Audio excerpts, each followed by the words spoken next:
Good evening, everyone. My name is Spencer Williams. I'm the Director of Land Use and Topography for Brooklyn Borough President Antonio Reynoso. Good evening. My name is Britt Bird. I'm Senior Planner for Brooklyn Borough President Antonio Reynoso. This uniform land use review procedure public hearing is being conducted from the Brooklyn Borough Hall courtroom on Wednesday, February 5th, 2025. Please note that this hearing is being streamed via WebEx and recorded to comply with the Open Meetings Law. The video will later be posted on the Brooklyn Borough President's YouTube channel. We have 5 items on the agenda this evening. Following each applicant's presentation and any questions from the chair, members of the public who are in attendance tonight will be invited to testify on the applications. As a note, all comments are limited to 2 minutes. While this meeting is being live streamed, we do not accept virtual testimony. Members of the public may also submit comments in writing to testimony@brooklynbp.nyc.gov for the Borough President's consideration until Friday, February 7th, 2025. Please call the first item. Calendar item number 166 Kings Highway rezoning, a private application by 166 Plaza LLC for a zoning map amendment from R6B with a C23 overlay to R7X with a C24 overlay, and a zoning text amendment to facilitate a new 10-story plus cellar, 103,678 square foot mixed-use development, including 89,008 square feet of residential floor area with 97 dwelling units, of which 30 would be income restricted, and 14,670 square feet commercial floor area at 166 Kings Highway in Bensonhurst, Community District 11, Brooklyn. On January 9th, 2025, Community Board 11 issued an unfavorable recommendation with the requested modifications that any amended proposal would be adjusted from R7X to R7A, would include additional parking, and would not participate in the SARA program. Please state your name and present this application. You ready for me? All right. Thank you very much. Thank you both for presiding over the hearing today, and thank you to everybody that came out here tonight. My name is Eric Palatnik. I'm an attorney, and I'm representing 166 Kings Highway and Joseph Patesh, who is here in the front row. I don't know if everybody can see the screens. I see they're only situated behind you, but that's what we have. The very first thing we're here to tell you is that in accordance with the Community Board's recommendation, we have revised the proposal to become an R7A proposal that would result in a building that is smaller than what was shown earlier. It will become 9 stories. It will have 76 apartments. Of those 76 apartments, 19 will be affordable, and it will have 69 parking spaces when no parking spaces are required. So the requests at the Community Board, I'll just take you through in a second here. This is the newly proposed building that you're looking at right now. That's the R7A that you're looking at right now. But I'm going to take you through, and up on the screen in front of you right now are the 3 different proposals so that everybody could be clear as to how this process has gone through since the inception. On the left side, you can see the application was certified as an R7X rezoning that would have allowed for a 10-story, primarily market rate with some affordable housing in it, just like the current proposal. But it was proposed to be an R7X, which would have allowed for a 10-story building at 103,000 square feet of floor area. You can see on the right side is what we are proposing now, which is essentially, it looks very, very similar to the original proposal, but it's smaller. That was done for 2 different reasons. First of all, because the Community Board requested that we go to an R7A, and also because the community asked that the building become smaller. You'll also see at the bottom bullet of that, all 3 scenarios, is we have not lost any parking, and as a matter of fact, the current development as proposed under the R7A, which is what the Community Board asked for, has 69 parking spaces, which is 3 times the amount, 2.5 times the amount of what the senior affordable was, and about 20 spaces more than was in the original certified R7X proposal. Again, maintaining concurrency with the community board's recommendation that if it is to continue, that it should be considered as an R7A development. And that proposal on the right-hand side is what we are presenting in this application to you tonight. But we did want to give you the historical context. Now, to give you some more history, the building in the middle is an R7X senior affordable housing development. That was crafted midway through about 2 or 3 months ago with the effort to create senior affordable housing. We met with Community Board 11 and many of the people that you see in the room here tonight and discussed this proposal with them when we presented our land use application. Once it was discussed that the project would become a SARA project, where 30% of the population would be formerly homeless persons, there was a lot of discontentment in the audience that was recognized by everybody in the audience, including the council person, the assembly member, as well as the board staff and the board themselves. That is why Community Board 11 issued a recommendation that includes another sentence that says they do not want a SARA building. That is not my sentiment. I am just merely communicating what occurred during the evening. We were hell-bent on providing a SARA senior affordable housing development going into that evening. The owner had taken substantial steps designing the building and trying to accommodate concerns of people in the community that wanted the senior housing. But by the time we got done with that night at the community board, I think it was abundantly clear to everybody in the room that senior housing under the SARA program was not what people in the community wanted. And the owner, Abe and Joseph Fatesh, Joseph's father, who's not here tonight, are both community Brooklyn people. They live just a few miles from the property, and they have no desire of creating any sort of hostilities with anybody in the community. So they have withdrawn the R7X senior affordable housing proposal, and I'm speaking to the community here so you can all know, and they're now proposing the building on the right, which is a market rate development that has an affordable housing component in accordance with the city's affordable housing program, which a lot of buildings in the city have, and the state's tax program also requires a similar program. So it's pretty much run-of-the-mill affordable housing, if there is such a thing. Now that I've given you the nitty-gritty on how we got here, now I'll start with my presentation, and I'll try to be quick and try to address some of the points that were raised during some of the comments I've heard before this hearing. On the left here, you can see what the existing zoning is. It's R6B. R6B allows for a development of 2.4 floor area ratio, which on this lot would result in about 42,000 square feet of floor area. It would have no affordable housing with it because no affordable housing would be required under the R6B. It would have no parking because no parking is required for residential units, although it says up there required parking is 50% of residential units. The city of Yes, that was enacted a few weeks ago, did away with that. In the middle and on the right is what we're proposing. And just again, so members of the community can see, what we are proposing is shown on the right as R7AC24, just so you can see that we did change as we suggested we would.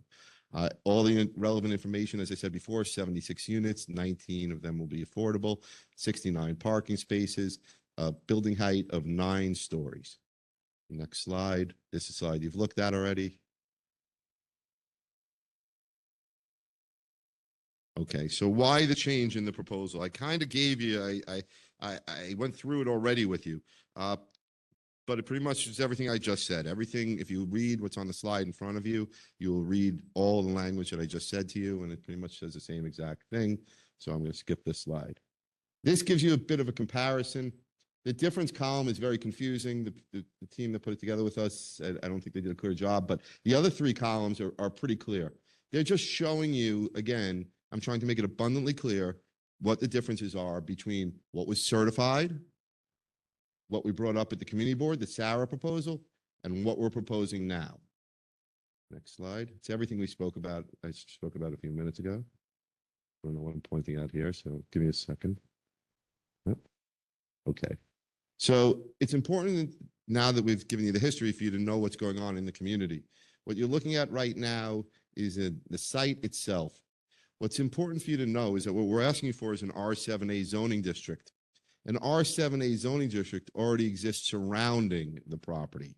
So we are making, from a land use perspective, I think, a rather logical request, which is simply just to take the R7A zoning, and I'll show you that in map form in a second, that's on the other side of the street, and bring it over to the property.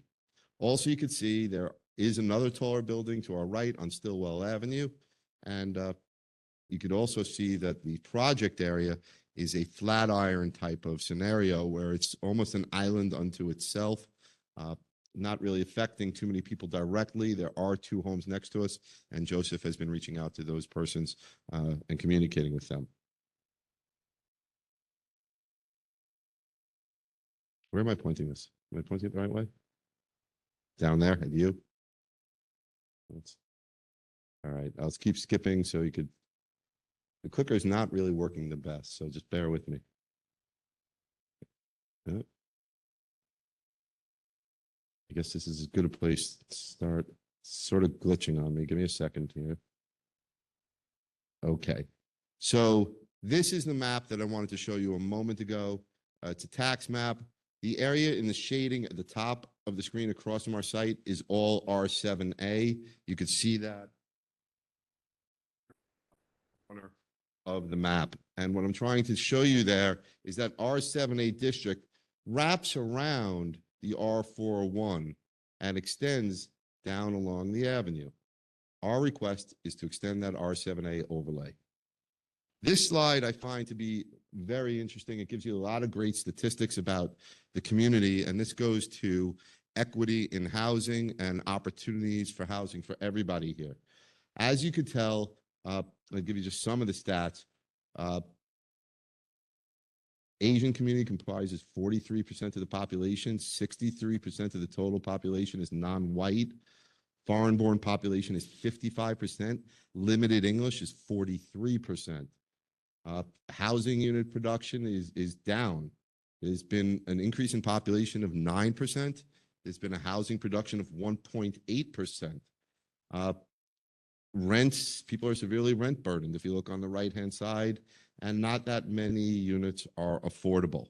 It's a pretty grim situation for housing, and I think everybody who is looking for housing or has a kid or a parent or a friend that's looking for housing, I think you all know what people are going through out there. So anything that could increase the supply, I would say really does something good.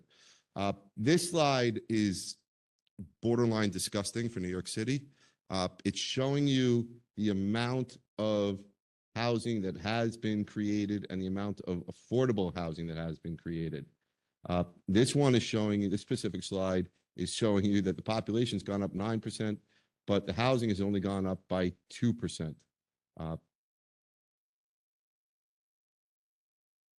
This slide is even almost more reprehensible than the earlier slide. All 4 of those dots, one of which includes us, and all of those numbers, the grand total of which existing is 59. That's the grand total of affordable housing that's been created in this area in my lifetime. 59 apartments. 59 apartments. Not a lot of apartments at all. And you can see that representing the dot. And it's even more telling that if you added 19 to it, which is what we're proposing, you'd almost increase it by 20 or 30%. So we're way behind on creating housing. These are the rents that the income restricted apartments, and I say income restricted because it's for MIH is the city's program, mandatory inclusionary housing, and it requires that a certain percentage of the units be offered to people at various income levels and that the rents be locked in. You can see here that the units, 8 units in the middle there, it says 8 units at 40% AMI, 3 units at 60, and 8 units at 80. AMI is area median income. That's what the government says the average person makes in the area. And the rent has to be set at a percentage of that to accommodate people who are making that income for their budgets. And believe it or not, even an affordable unit is $1,700 a month. For a 1-bedroom, a 2-bedroom is $2,000, and a 3-bedroom is $2,500. I was paying $1,800 for a bedroom apartment like that 5 years ago in a market rate building. So it's a pretty expensive number, but New York City in general is incredibly expensive these days. The unit mix is shown right here. It just gives you an idea for the studios, the 2s, the 3s. I'm not going to spend too much time here. And then that is in essence the application. I won't take up too much of your time. There's sustainability features I could speak about, but I know you have a full agenda, so I'll stop there and be happy to answer any questions you may have. Thank you for your presentation. I think would love to start with, when do you intend to submit sort of your amended proposal and technical memo to reflect the presentation or the proposal that you've presented to us this evening? That's all being worked on right now. Yes, I can. Thank you very much. So we're working on amending all the paperwork at city planning right now. We anticipate having a revised application submitted to them within the next week or so.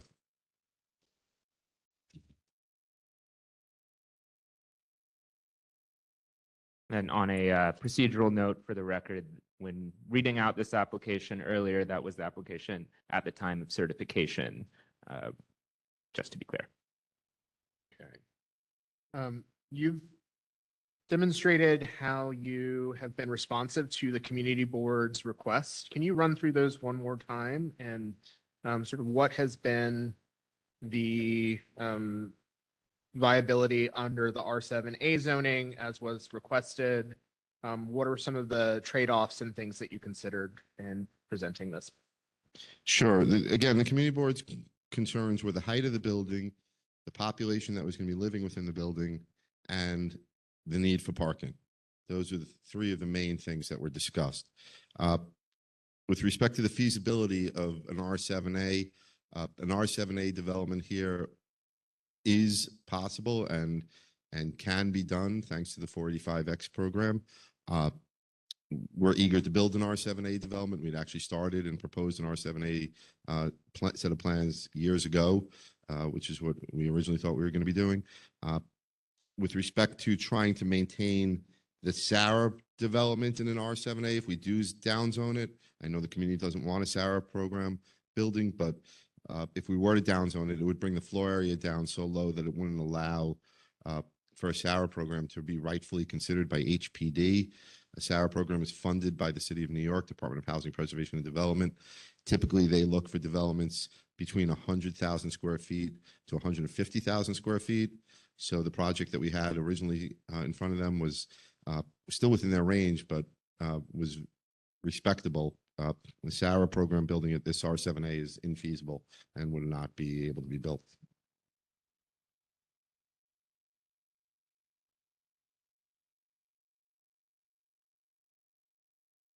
Thank you very much. The panel is now excused. Thank you. We will now call for testimony on this application from members of the public in attendance tonight. Please note that all comments are limited to 2 minutes. Prior to the folks that are signed up, we're going to hear from 2 members from elected officials' offices, starting with Ray Morales from Senator Chan's office.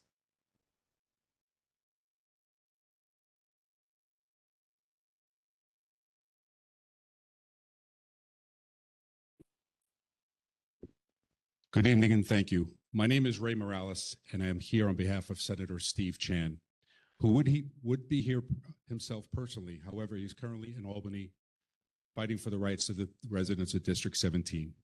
He asked me to deliver a clear and firm message.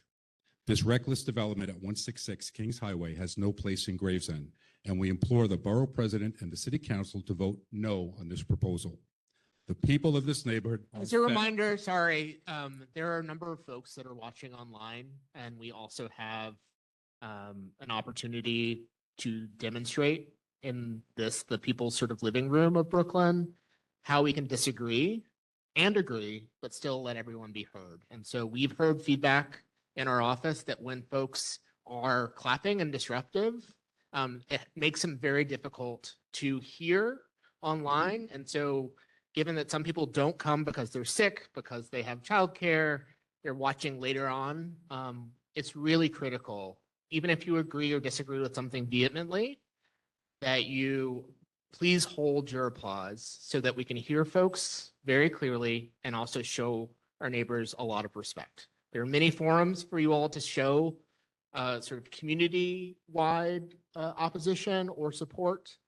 This is really our opportunity to hear from individuals. We also will sometimes ask questions, and so if we cannot hear them clearly, and so I'm going to ask that you please refrain from clapping after comments or disrupting the speakers so that everyone can be heard, both in the room as well as online. Thank you very much. Please continue your comments. Okay, thank you. The people of the Gravesend neighborhood are fed up. We're tired of developers coming in, ignoring our concerns, and forcing massive projects into our small, tight-knit community. This proposal is an oversized monstrosity with nearly 100 residential units and commercial space. It will do nothing but disrupt the lives of the families who have built this neighborhood over generations. Gravesend is not for sale, and we will not allow it to be bulldozed into another soulless high-rise district, much like Flushing, where it is so congested that it takes residents 20 minutes to travel just 1 block. Can you imagine trying to take your kids to school with that level of congestion? Developers know exactly what the zoning is when they buy a property, and yet here we are again playing the same old game. Developers ask for a rezoning, promise the world, and expect elected officials and residents to roll over. But who really benefits here? Certainly not the hardworking families who will see increased congestion, higher rents, and a neighborhood they no longer recognize. The infrastructure is already stressed. As it is, every time it rains, West 11th and 12th Streets gets flooded. This is going to put even more stress on an already exacerbated city sewer system and make the problem worse. In reality, the only ones who win are the developers and whoever stands to profit from this deal on the back end. Senator Chan is urging the borough president and the city council to stand with the people and not with the developers. We demand a no vote on this rezoning application. The people of Gravesend are watching, and we will not forget who sells us out. Our community is not for sale. Please vote no. Thank you. For your comments.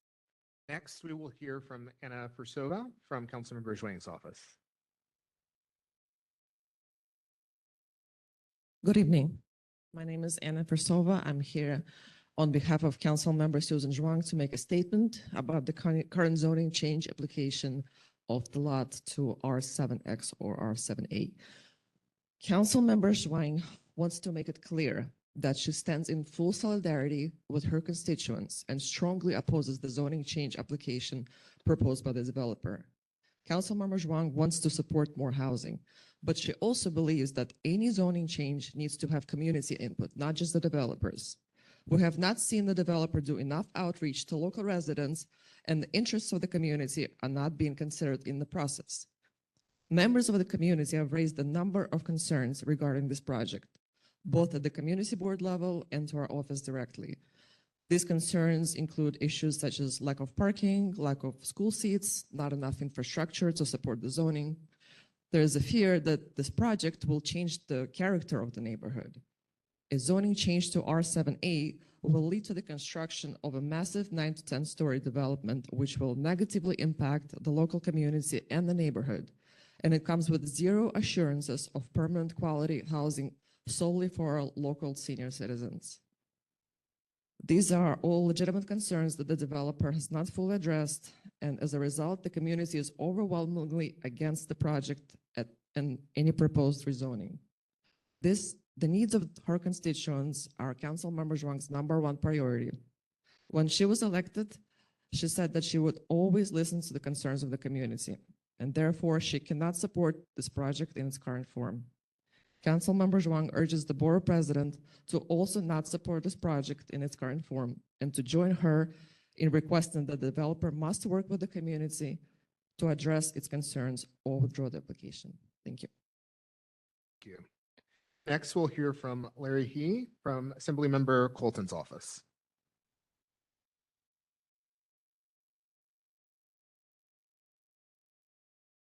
Good morning, everyone. I'm sorry, good evening, everyone. My name is Larry He, and I'm Chief of Staff to Assemblyman Bill Colton. And unfortunately, Assemblymember could not be here with us. He's in Albany, but he did attend the first neighborhood public hearing on the issue. And whoever attended the hearing realized it's absolutely clear. The community voiced strong and serious concerns and oppositions with regard to this proposed zoning change. And as a elected official who represents 166 Kings Highway and the neighboring districts, Assemblyman Colton urged Borough President and the office of the Borough President's office to seriously consider people's input. And this is not something that just a handful of residents are against it. It's the vast majority of the neighborhood are against it. So we urge, on behalf of Assemblyman Colton, I want to urge the Borough President's office to not approve this zone change and listen to the people and work with the community going forward. Thank you very much. Thank you.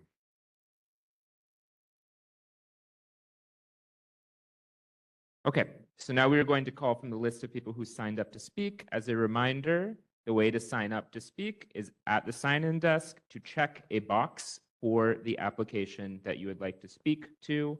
You only check the box if you're interested in speaking. So first, we have Al Buonanno, followed by Angela Liu. Yes, you speak from the podium.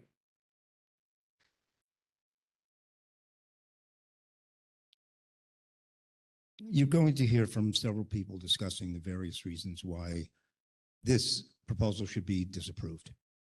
And my comments might be a little bit different. One I brought up in that first meeting, I don't know why the zoning has to encompass both blocks of between 13th and 11th. Right now, we're talking about 166, but in the drawings, it shows 2 blocks for the zoning change.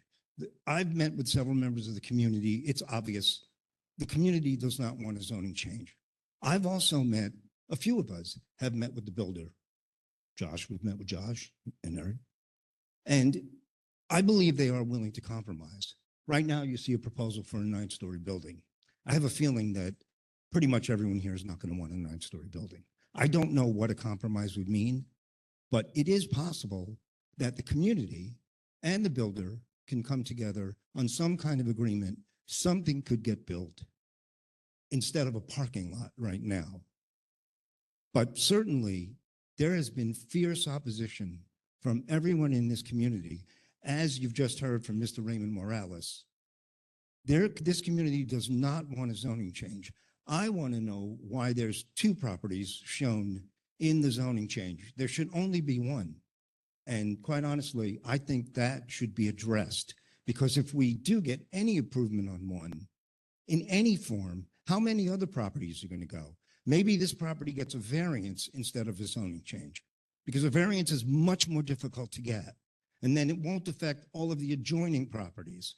And quite honestly, this community does not want tall buildings in our neighborhood.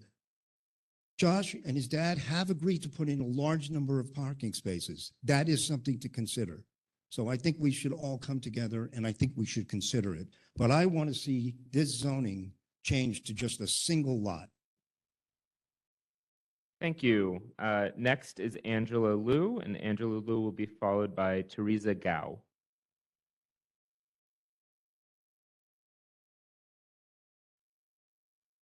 As a resident living a few blocks from 166 Kings Highway, I'm here to strongly oppose the rezoning application for this location. I, along with many neighbors, attended both CB11 meetings in early January.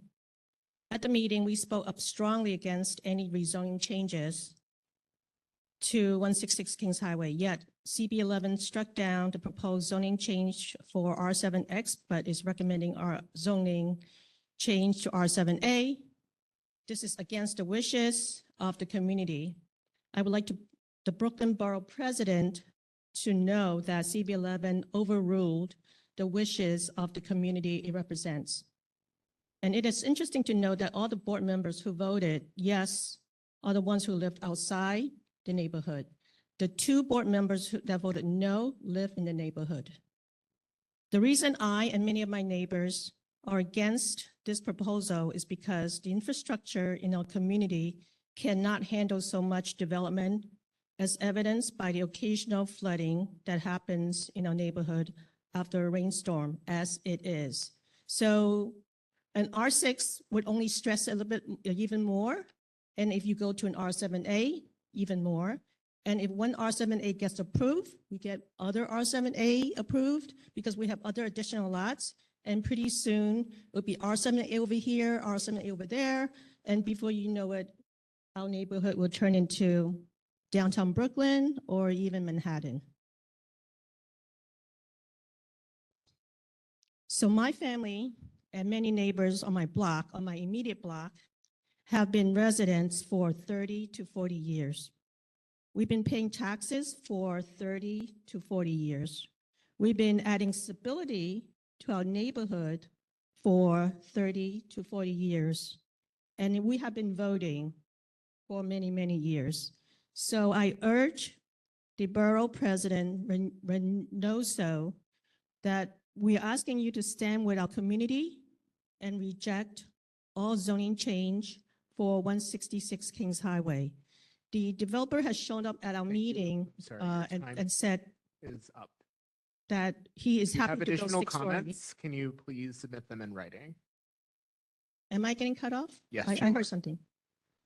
Oh, sorry. Thank Thank you. you for listening. Thank you for your comments. Thank you. Next is Teresa Gao, followed by Patricia Manouche.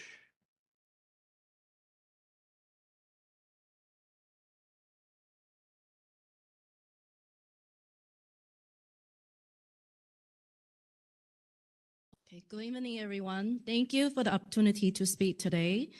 This property is a very narrow triangular shape with Quinton Road side, primarily just houses. It's consistent with R6B zoning, which NYC keeps. Rezoning to R7 will disrupt this balance and not match with surrounding character. Infrastructure is a major concern here as well. Our schools, parking, and our sewer system are already under the strain. As these photos showing. So right here, we experienced severe flooding in September 2023, as you can see.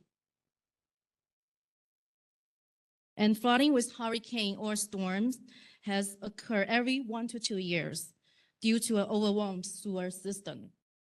And resuming will only make everything worse, leading to more congestion, noise, and pressure on already fragile infrastructure, which will eventually putting lives and property at greater risk. This rezoning threatens the airway and sunlight access. The proposed building will overshadow homes and public space, robbing sunlight from us and setting a dangerous precedent for future development. For the sake of our community, quality life, safety, and to protect our infrastructure, I respectfully hope you can stand on the side of the community who voted for you and deny any rezoning to preserve R6B. Thank you for your time and consideration. Thank you for your testimony. Thank you. And if you'd like to submit written testimony, you can include the attachments with the written testimony as well. Next is Patricia Manouche.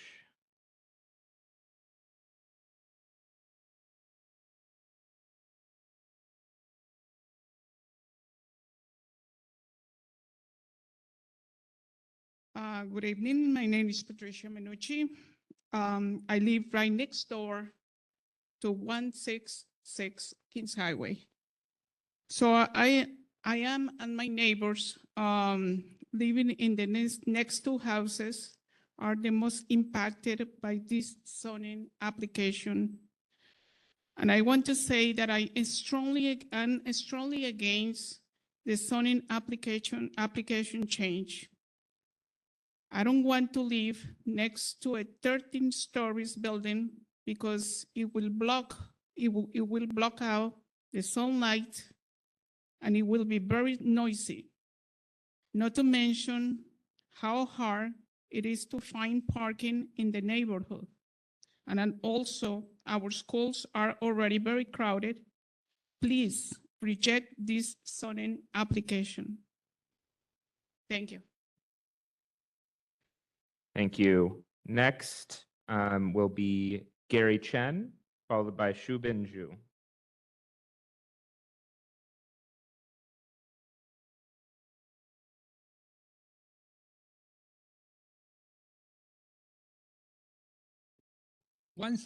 Kings Highway. A developer has asked for the zoning increase to R7X to build a 13th-floor skyscraper there.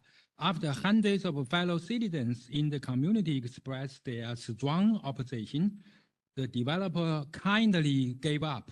However, with possible undisclosed personal interest, the head of Community Board 11 Zoning Committee totally ignored our community's unanimous demand to keep zoning as current R6B, which can build at least the 6th floor. He recommended to increase the R7A for 9th floor, which will harm more to our community. New York City keep 166 Kings Highway as R6B for a reason. It is on a narrow triangle island that does not have enough space for high building. The infrastructure in our community cannot handle a high building there, as evidenced by already the flooding that happens in our neighborhood after each heavy rainstorm. There is already an ongoing shortage of parking in our neighborhood. A high building there will make the parking extremely difficult. High building will block the sunlight to our low-rise house. Furthermore, schools in our community are already crowded. So allowing a high building due to the zoning increase will also set the bad precedent for nearby big empty lots, which already with a higher zoning, which will bring more high buildings and hundreds of more families. It will be impossible for people in the community to find parking. So, dear President, so please wait the law and fight with the thousands of violent citizens.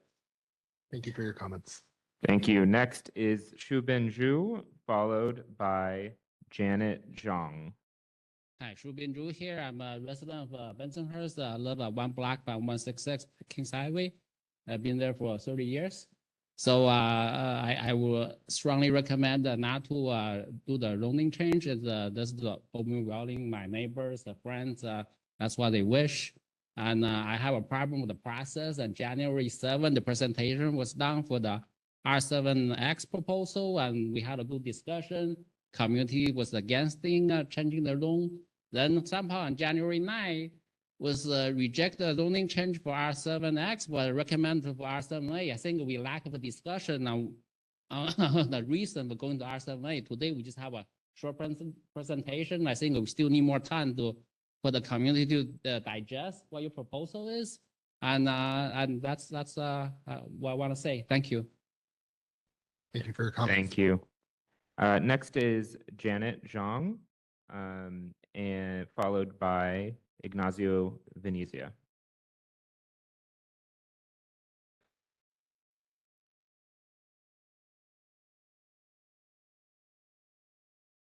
Janet, do we have Janet who wanted to provide testimony?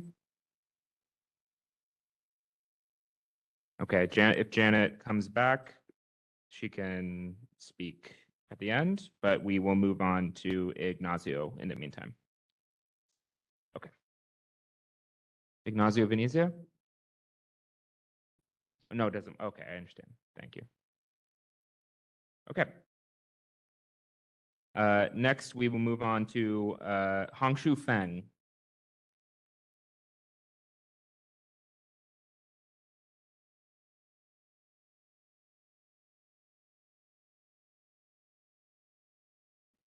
Good evening, everybody. My name is Hongshu Fan. I live in the West 12th Street. we got a lot of petitions. Here is hundreds of the people. A lot of them cannot come tonight.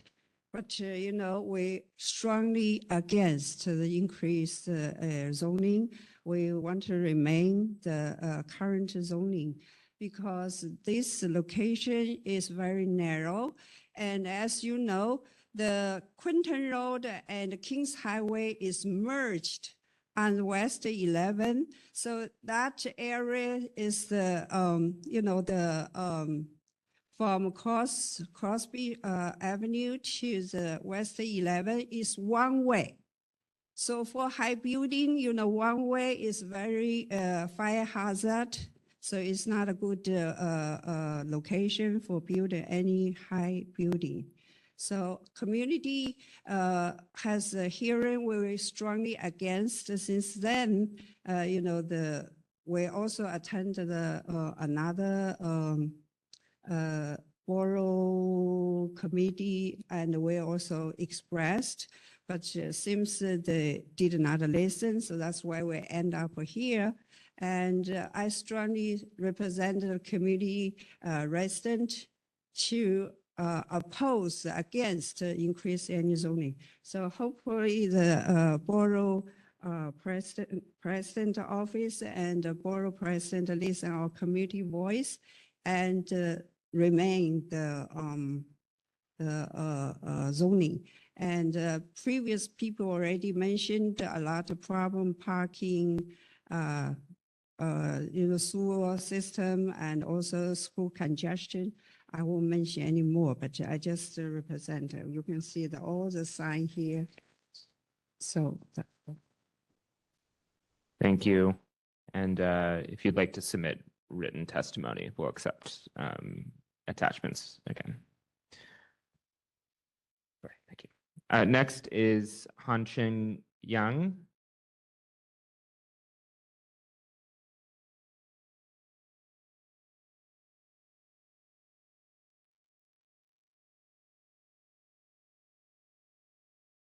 My name Han Kun Yang. I live in Brooklyn about 34 years. Okay. This I show you something. Okay. Brooklyn, Manhattan, City Island, so many city tall building. That tall building have no no lot of people don't live over there. Your city have civil money. You open a homeless shelter, you save money, go to check it. Charlottetown and Brooklyn, okay, close everywhere. The tall building, a lot of people, okay. There's a city, dropped a lot of money, okay. You gotta check it, okay. How many people not live here, okay? Send the people go over there. That's it. Don't open a new shelter. Don't open a new building. That's it. City. Brooklyn, Brooklyn, a lot of people very hard to find the parking. There's Brooklyn city and everything. You have to remember, okay? Got to check it, double check it everywhere. City control the building, okay? How many people live here? Okay, you count, okay? Maybe send a lot of people go over there. That's it. Thank you. So the final name, I believe the last name is Liang, maybe Kenny or Kelly Liang, someone with the initials KL. Okay. In lieu of those names, is there anyone else that would like to speak who we have not called on? If so, you can approach the podium and be sure to state your name before issuing your testimony. Hi, everyone. My name is Joseph Patesh. Nice to see familiar faces here. Listen, I know we didn't get off to a great start at that last community board hearing. I'm sorry. Are you part of the development team? Yes. Unfortunately, we cannot accept testimony from you as the applicant. Yeah, okay.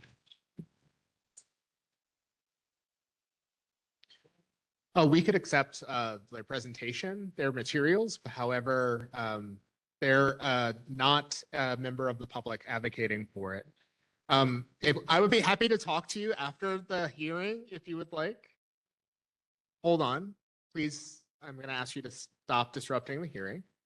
I would be happy to speak with you after, and we can have more of a conversation.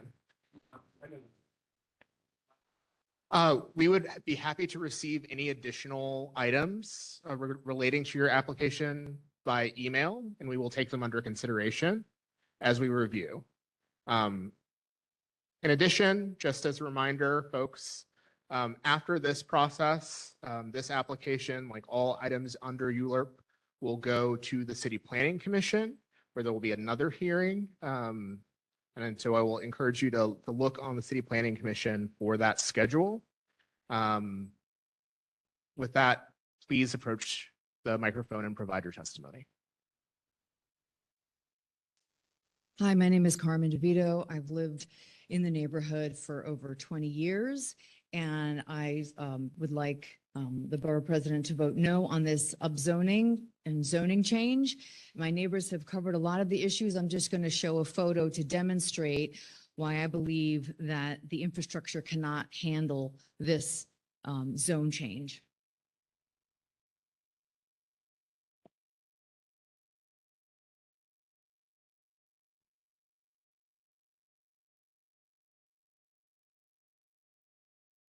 This was the flooding that occurred on our block on West 11th between Quinton and High Lawn on September 29th. Dozens of homes were flooded. People lost tens of thousands of dollars worth of property. And our infrastructure just cannot support this zone change. So I want Reynoso to vote no. Thank you very much. Thank you for your comments. Thank you. And another reminder that if you would like to submit written testimony, that can include the images as well.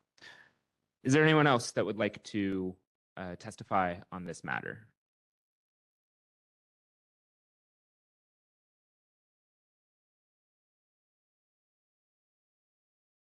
One more call for any additional public testimony. Hearing no further, this item is now closed. Please call the second item. Calendar item number 2, 19 Maspeth Avenue, a private application by Capscar 3 LLC for a zoning map amendment. We'll pause a moment to allow the room to clear.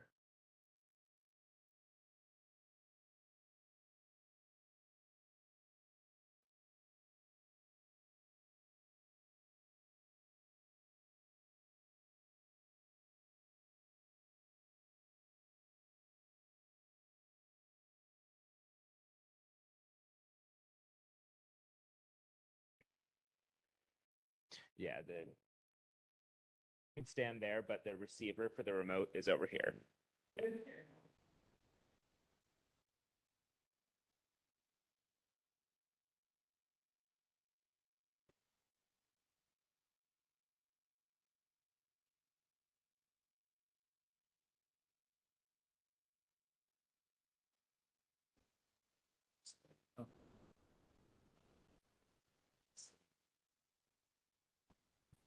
Signal.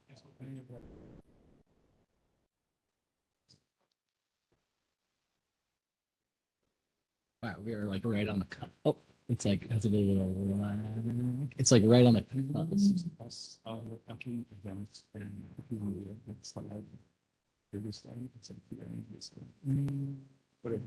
I'll give it a try. Thank you. I'm gonna just slide it this way. Okay, thank you for holding with us through that pause. So calendar item number 2, 19 Maspeth Avenue, a private application by Capscar 3 LLC for a zoning and map amendment from a C82 district to an R7D C24 zoning district, and a zoning text amendment to map a mandatory inclusionary housing area to facilitate a new 6-story mixed-use development with 15 dwelling units, 4 of which would be permanently affordable, with approximately 2,500 square feet of ground floor commercial use at 19 Maspeth Avenue in East Williamsburg, Community District 1, Brooklyn. On January 14th, Community Board 1 voted to approve the project with the conditions that the applicant issue or have a preference for MIH option 2, resulting in five MIH units.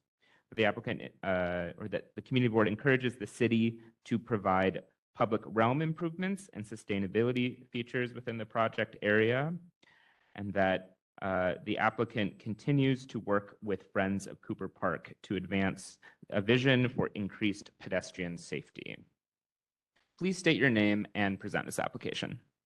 Thank you so much. My name is Ben Stark. I'm a land use attorney at Hirsch & Singer Epstein. As it was just introduced, this is an application brought by Capscar 3, principals of New York Heating, a local heating contractor in East Williamsburg.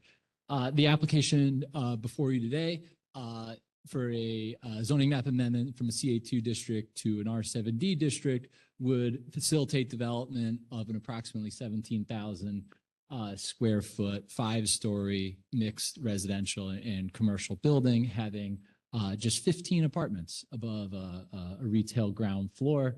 But as we'll discuss in a little bit, we think that this project really punches above its weight as far as impact on its positive impact on the surrounding neighborhood. 19 Maspeth Avenue is located at a very busy intersection, or just off of a very busy intersection in East Williamsburg, where Metropolitan Avenue and Bushwick Avenue, also called Wood Point Road, come together. This is an area of East Williamsburg that has seen a tremendous amount of development activity as a consequence of a series of neighborhood rezonings to contextual zoning districts and a number of private applications, most notably a recent rezoning or zoning map amendment of the former Greenpoint Hospital, just in the right-hand side of this image, a development that will bring roughly 1,000 new residents to the immediate area, and one that is currently under development and is something that I bring up as we will discuss more of the sort of positive public realm impacts that the 19 Maspeth Avenue project may have on this area.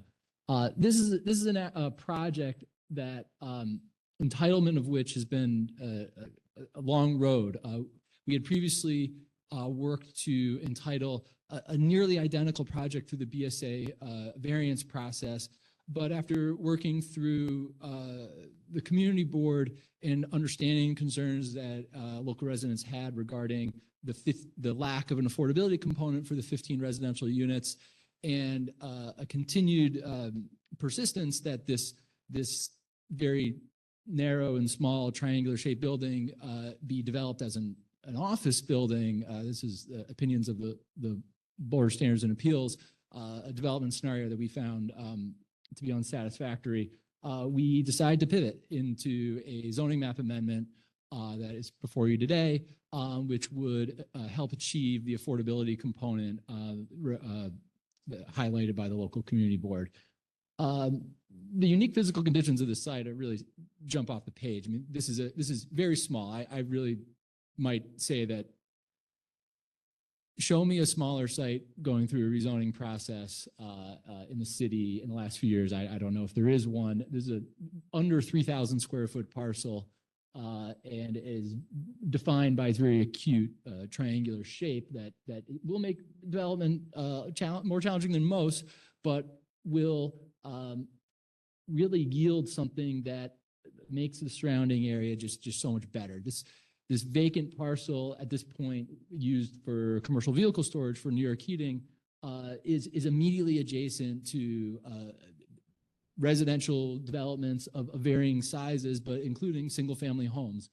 The area has almost entirely been developed around it, and it has become a really nice pocket community just off of the busy Metropolitan Avenue intersection, notwithstanding the triangular site that has really grown to become a sort of bane of the local pedestrians' existence. It's something that was continuously raised in our meetings with the community board prior to the ULURP process, raised by local elected leaders that we spoke to, just highlighting how dangerous this triangle is and the desires of DOT to make streetscape improvements I'll sort of rest the presentation on this slide.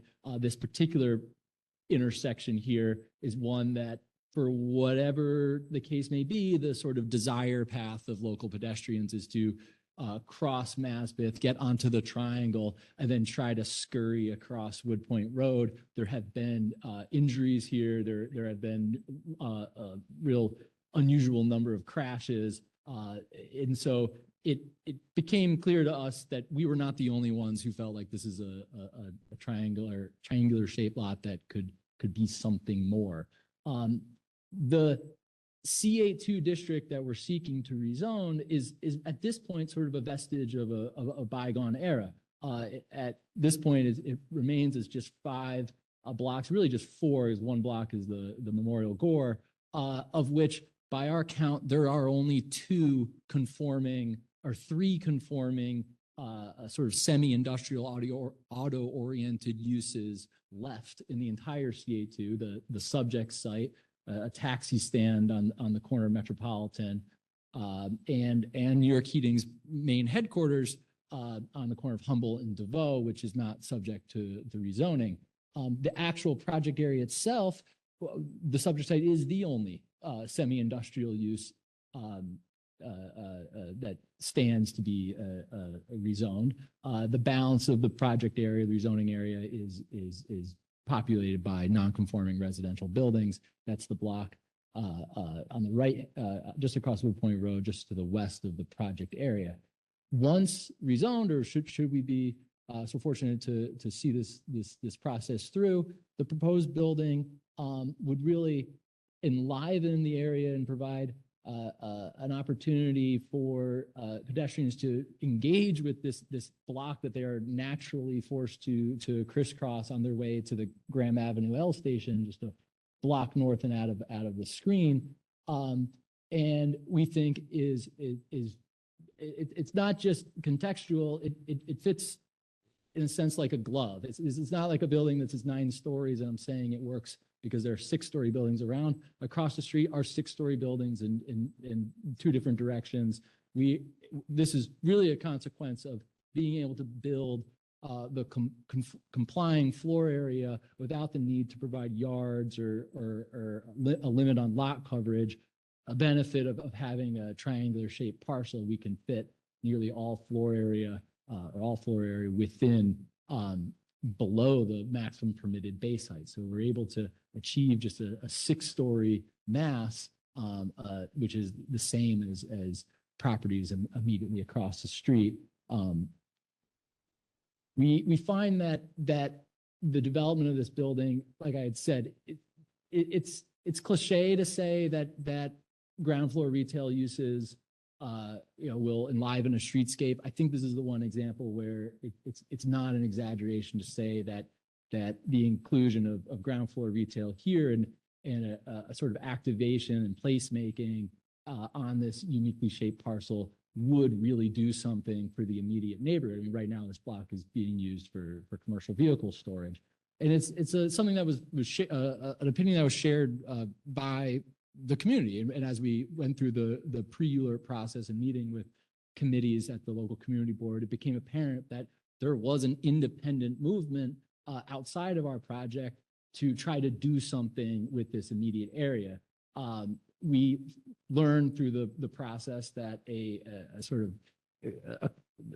number of community board members had formed an independent group that is seeking to work with DOT to, in fact, close the part of Masbeth Avenue that you see to the left there with the individuals on the bike as part of a street plaza initiative, something that is obviously in our interest as a developer of a residential building to have a wonderful pedestrian and seating area improved by DOT next to our building. But we quickly learned that the group that is interested in this type of thing sees our project as really if our project was to not be approved, it could be an impediment to seeing this vision through. It's hard to imagine commercial vehicles crisscrossing a closed public plaza. So this is really a small building.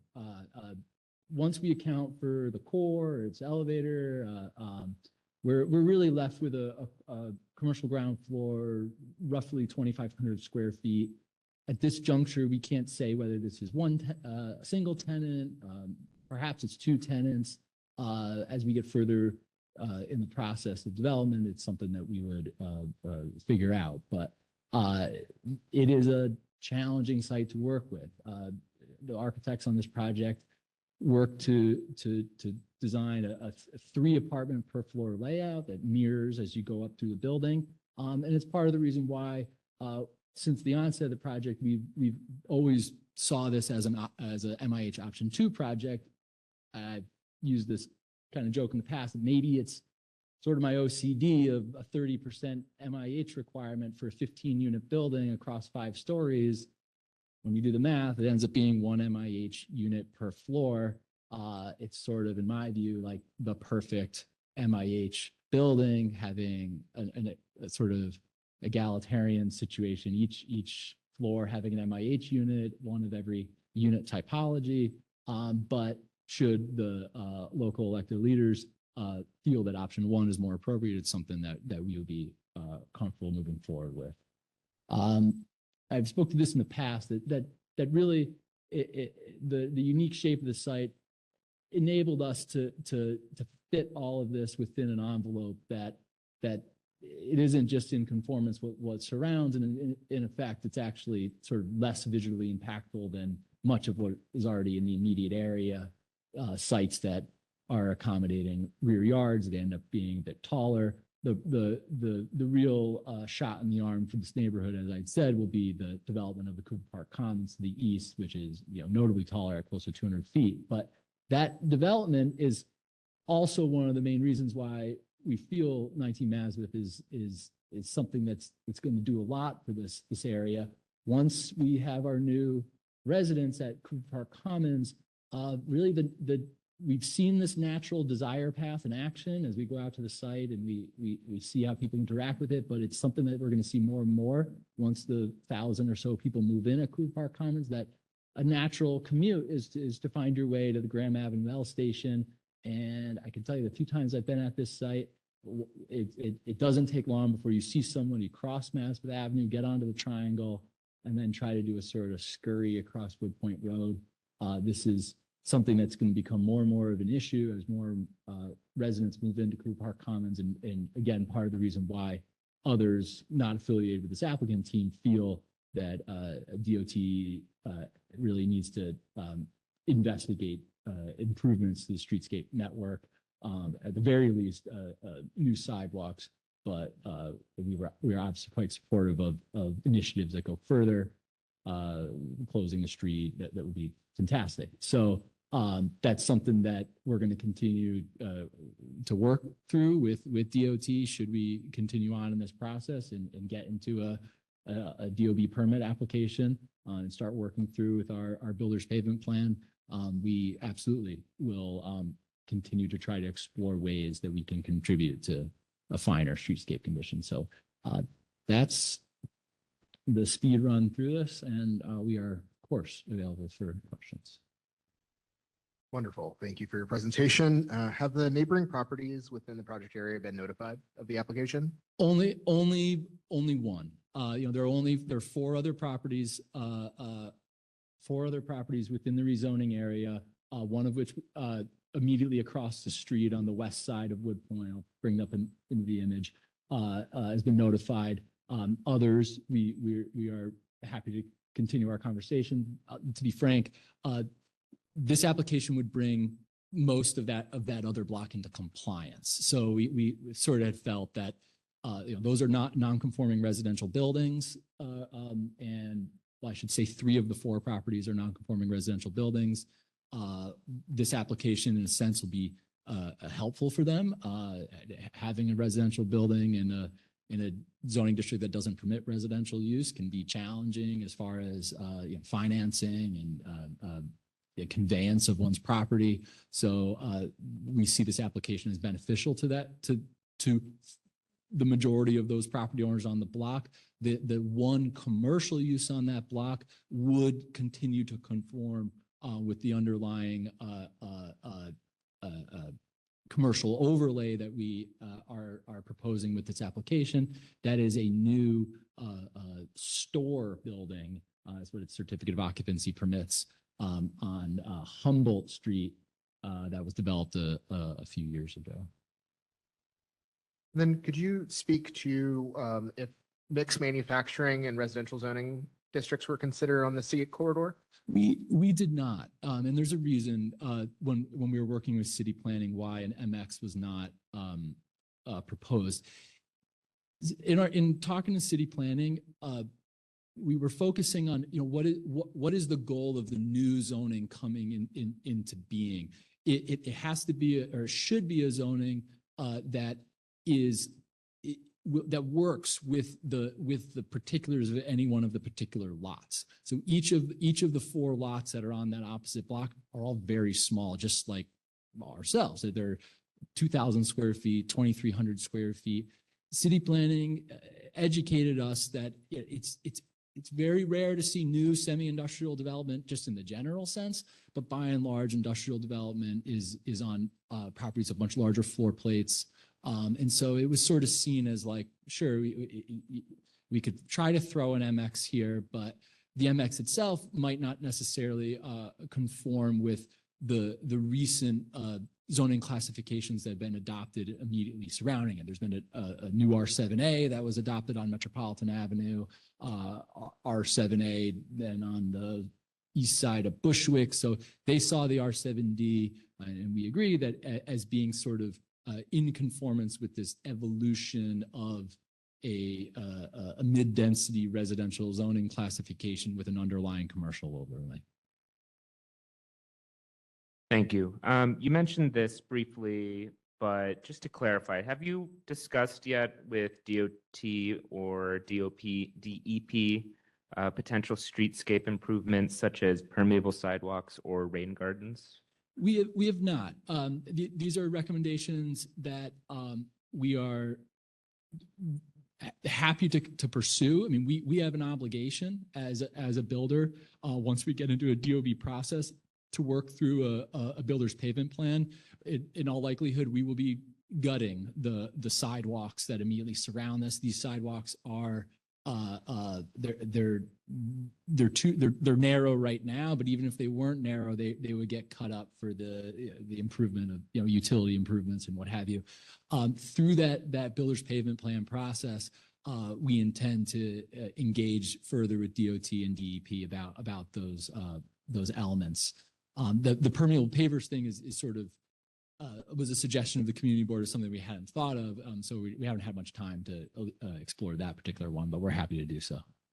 And for the builder's pavement plan, do you have a sense whether that area, the painted crosshatched area within the street that's sort of the temporary sidewalk extension, would that be within potential scope of the builder's pavement plan? It's not. That's city property. Technically, the sidewalks are city property as well, but that's sort of the unique aspect of a builder's pavement plan. Once you get out sort of further aflung from the sidewalk area, this is DOT controlled territory, and really is something that, if I'm sort of being informal about it, it's not clear that DOT even themselves kind of know what to do with this thing. If you kind of go back on Google Street View and click back 5, 10, 15 years, it's something that they've sort of morphed with, trying to figure out the best way of maximizing this little bit of pavement. Again, something that the local community is very focused on, trying to squeeze something of value here for the local community. And in fact, they've really, I don't want to like rob the Friends of Cooper Park and what their individual initiative, because it's not our initiative. It's just something that lines up with what we're proposing. But I can say, because they've presented it publicly, that the Friends of Cooper Park have taken this initiative quite far with DOT. DOT has had them, the local group, take the first initial steps, which involve temporary closure of this part of Maspeth Avenue. So over the summer, they closed it off on at least 2 occasions on like a Saturday. You know, they put up the NYPD helps out. They put up the roadblocks, and they had local community groups come out, you know, face paint bubbles, that kind of thing. And it was well attended. So we actually didn't know about that. And so it's really neat to see that, that the immediate community right around us is really, they're not just thinking about it. They're really going for it. It's good. Great, thank you. And then final question, how would the proposed project and potential streetscape changes impact the local truck network? We've looked into the truck routes. It appears that the primary truck route is Metropolitan, is not Maspeth or Concellier to the north. So we don't think that there will be really any impact. Thank you so much. Thank you. Panel is now excused. Thank you. We will now call for testimony on this application for members of the public in attendance tonight. Please note that all comments are limited to 2 minutes. We have nobody who has signed up to testify. Is there anyone else who would like to testify on this item? As a reminder, you can submit written testimony to testimony@brooklynbp.nyc.gov. Hearing no comment, this item is now closed. Please call the third item.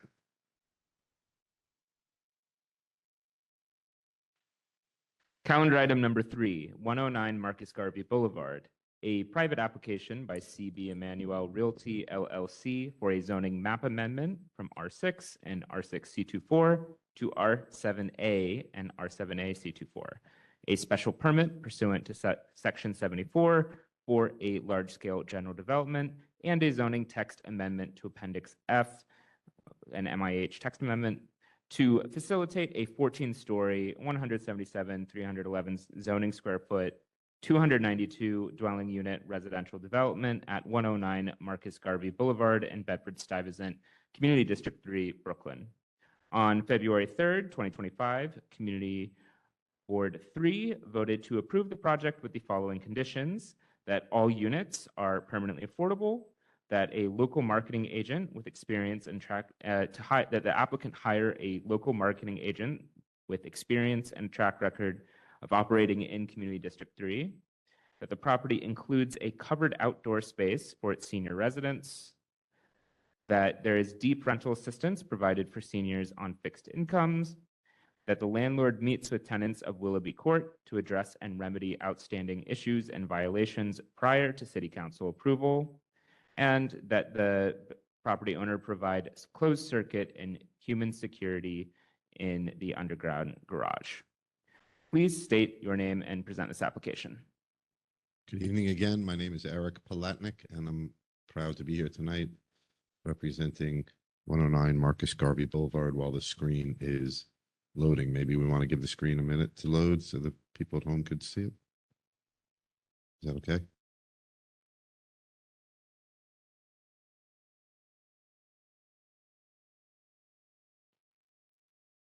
Glad to see I'm not the only guy that has trouble with loading all my stuff on my computer. High resolution.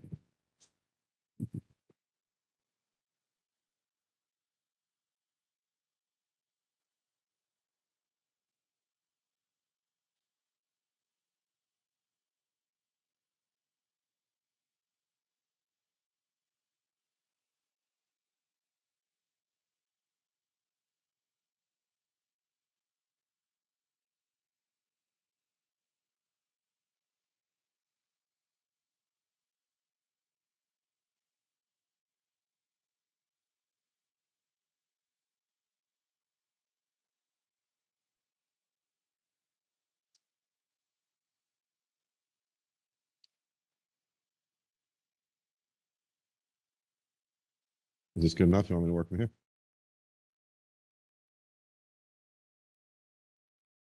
So there we go. Great. Oh, there you go. Oh, works like a charm. Thanks for putting up with it. All right. Now the computer screen is up there. My name is Eric Palatnik. I'm proud to be here tonight on behalf of CB Emmanuel. We've been working on this project for a few years. It's located within Community Board 3, Councilman Chi Alce's district. We are presenting an age income restricted senior development that is going to be, if it is successful and if it should be approved, would be added to Willoughby Court Apartments, which were developed in 1976. Willoughby Court Apartments are a 267-unit affordable housing community. The property was acquired by the current owner in 2012, and it was rehabilitated and completely remodeled at that point, financed by New York State Housing Finance Agency, as well as utilizing low-income housing tax credits, as well as using subordinate loans from the Empire State Development Corporation and the New York City Department of Housing Preservation and Development. This is, for all intents and purposes, an affordable development that has existed in this community since 1976, when it was originally built by a local not-for-profit. The application in front of you seeks to do an infill development and fill in what is now a parking lot for 93 cars that is substantially underutilized, with utilization rates only at about 50 cars. And we're seeking to take out that parking lot and put a 14-story building in. The 14-story building, if it should be approved, will add an additional 267 units to the 292 units that are already there, nearly doubling the number of units. The reason we're here for you today, to meet with you today, is because the property is located within an R6 zoning district. The height that we're asking to rezone to an R7A, and we're also asking for a large-scale development approval, special permit. Really, after the city of Yes, the R7A rezoning is unnecessary, but what continues to be necessary is the large-scale development for the height, and the height will be at 145 feet, and the as of right is 95 feet. And the reason for the height request, and I'll show you in my presentation, is quite simple. The building is a fully affordable age income restricted senior development. It's utilizing federal, state, local tax money to be built, and it must be done in an efficient manner. So in order for us to qualify for the funding sources that are available, we have to provide a model that has high density and is efficient in its construction. The additional 5 floors that we're seeking here, not in floor area, but in height, will enable the building to rise vertically, therefore being more efficient than it would be if it was squatter and laid out, requiring less systems within the building, such as elevator, staircase, and other types of cost prohibitive items when it comes to an affordable housing development. So that is essentially the essence of the application. We appeared before Community Planning Board 3 this week for the 4th or 5th time since we started this process. At the meeting, the reason you see the comments about an inspection of the property, some residents did show up making allegations regarding the condition of the property, that there were things that needed to be fixed in existing units. Since that meeting 2 nights ago, ownership was on the site yesterday after a meeting with Councilman Chi Alce, where the same issues were discussed, and I'm proud to say that there were almost no issues on the site that were presented to us through a walkthrough. The site is kept very well, and we'd encourage anybody to come take an inspection of the site for themselves so they could see the different buildings. And I'll cruise through the application now that I've told you everything. The R6 is on the left. The R7 is the proposed rezoning is on the right on this map.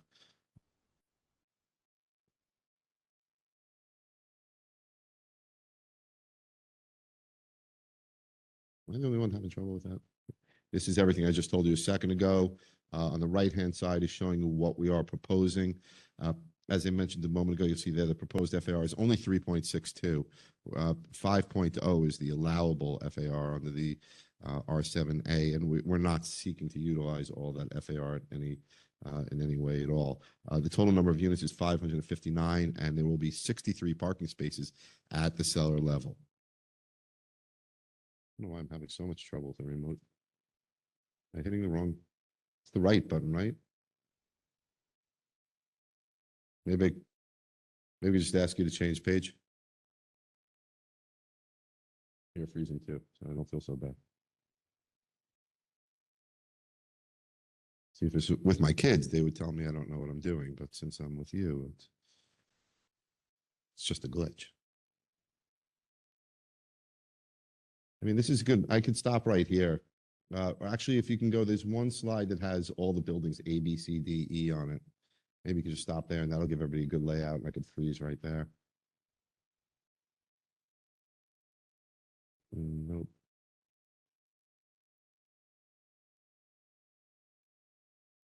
That's not it. A little further. Yeah. Well, a little further up, I think. This is a good, that's a good slide to stop at. We can just pause right there. Since we're having a bit of technology glitch, I think that this is a good place to stop because it shows the building in the lower right corner. I think you got the gist that we're building it in a parking lot. And we could pause right here since we are having the issues with the computer. You can see this slide shows you the site in its entirety. Where the word site is where the parking lot is. The remainder of the property is comprised of 6 different buildings that you see rising in height, anywhere between 4 stories to 6 stories, with the tallest one being up against our property, up against the parking lot.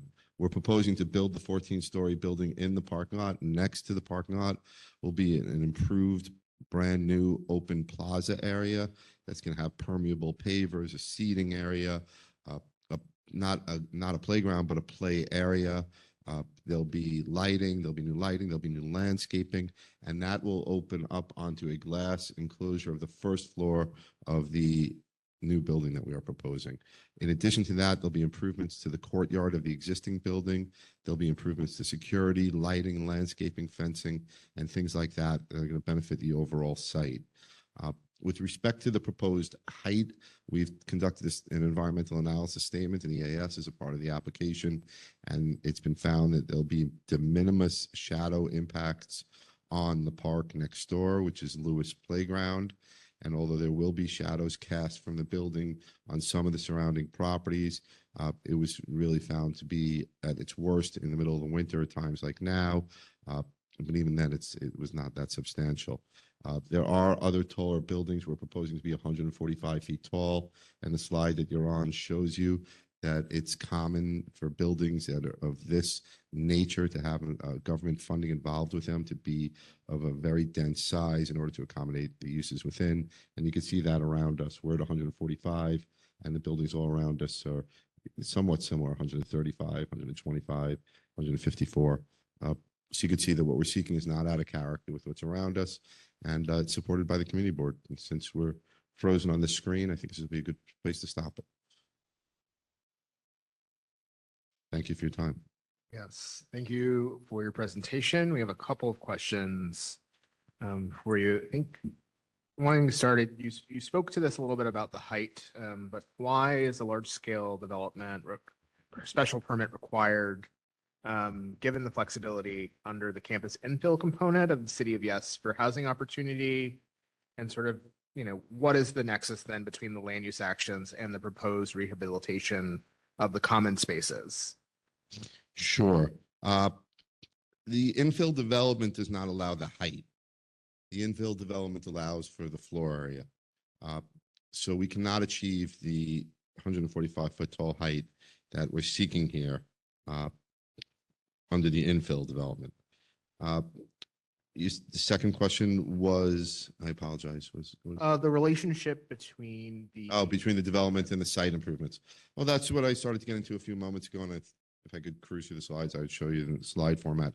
The site improvements are going to include a wholesale renovation of the exterior of the entire block front property. So you're going to be seeing new sidewalks, as I said, new street trees. There'll be bioswales installed. There'll be a new playground in the common area between the buildings. There is a playground that exists now that will be rebuilt. There'll be new landscaping put in the common area.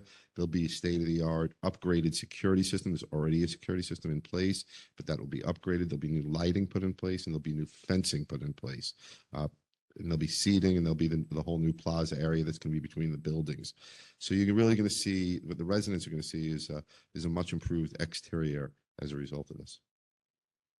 And then I know that you spoke sort of the efficiency of the design.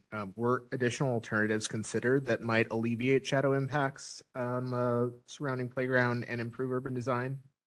There were no alternatives considered because all the alternatives would take up the open space on the site, lower the height of the building and spread it out wider. That would decrease the chances of garnering the necessary funding that we need to develop it. And it would also cause it to be a much more expensive development overall. Thank you. This panel is now excused. Thank you. We will now call for testimony on this application from members of the public who are in attendance. Please note that all comments are limited to 2 minutes. Thank you. We have Idris Abdullah.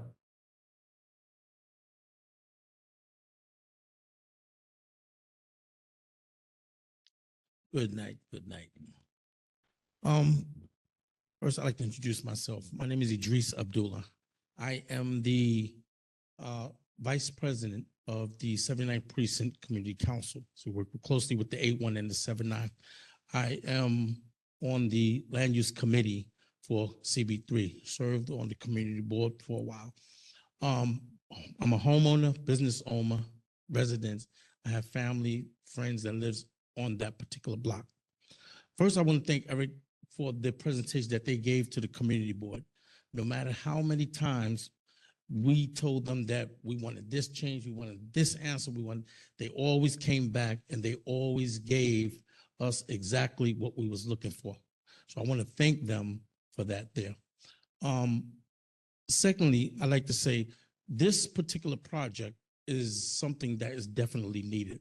When we look at housing for two major critical groups, one of them is for our seniors. And again, to have the seniors being able to have some place where they can live comfortably and safely as they live the rest of their days, this is something that we as the community, as members of the community, is something that we need to definitely be pushing for. That's the first thing. Second thing is the crime that is within that area, that is the borderline of the 7-9 and the 8-1. So we have the Broadway side, we have Willoughby, we have Marcus Garvey, and all the way down to Broadway and Marcus Garvey is our boundary. So we constantly getting texts 1, 2 o'clock in the morning of the crimes that's happening, not at that facility, but within that area. A project like this would definitely enlighten and bring more eyes to that area, which would most likely decrease the amount of criminal activities that would be going on there if that's building or if there was no eyes in that area. Previously, we know that that was the major area of the K2 issue when they had those major incidents that was going on with the K2. So this is one of the things that we actually are looking at. And when this actually came to the board and we sat down, I sat down with the 7-9 council, the 8-1 council and the 8-1 precinct, 7-9 precinct, we said, this is something that we definitely have to push forward. So I think this is something that we definitely need. Other than that, like I said, we have been speaking with the executive team in reference to what is going to be the outreach in reference to local community hiring if the project does actually happen, and what areas are we able to work as a local community compliance committee team to assure certain things. So there is a definite strong alliance communication, and I think we picked the right ones to actually push forward with this project. So again, to Eric, y'all did a hell of a job, and we're going to push hard with y'all guys, and we're going to make sure that we hear from our borough president, and we're going to follow y'all guys all the way through to city planning, et cetera, et cetera. But again, we thank y'all because we really needed something in that area that would take away some of the issues that we was having. So again, thank you, borough president, comments for y'all guys allowing me to speak. Thank you. Absolutely, thank you. That exhausts our list of signups. Is there anyone else that wishes to testify on this item? Hearing no further comment, this item is now closed. Please call the fourth item. Calendar item number 4, 2201 to 2227 Neptune Avenue, a private application by Neptune Avenue LLC for a zoning map amendment from M12 to an MX district, M15 R73. a zoning text amendment to Appendix F, and a chairperson's certification to facilitate a new 18-story, approximately 161,500 square feet mixed-use development with 149 dwelling units, 36 of which would be income restricted, including approximately 20,000 square feet of commercial floor area, being sought at 2201 through 2227 Neptune Avenue in Coney Island, Community District 13, Brooklyn.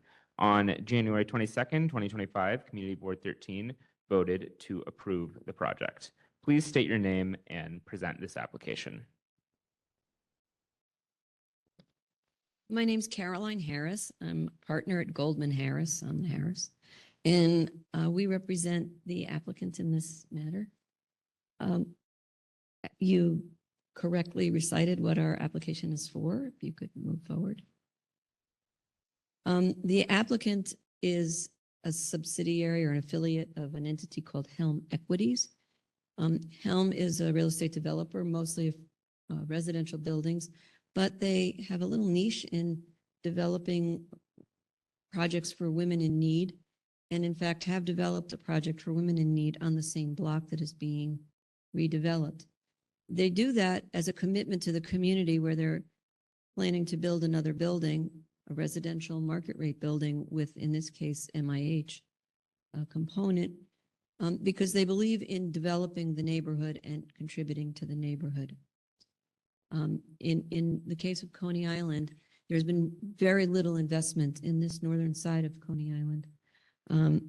The most recent investment was WIN project in 2019.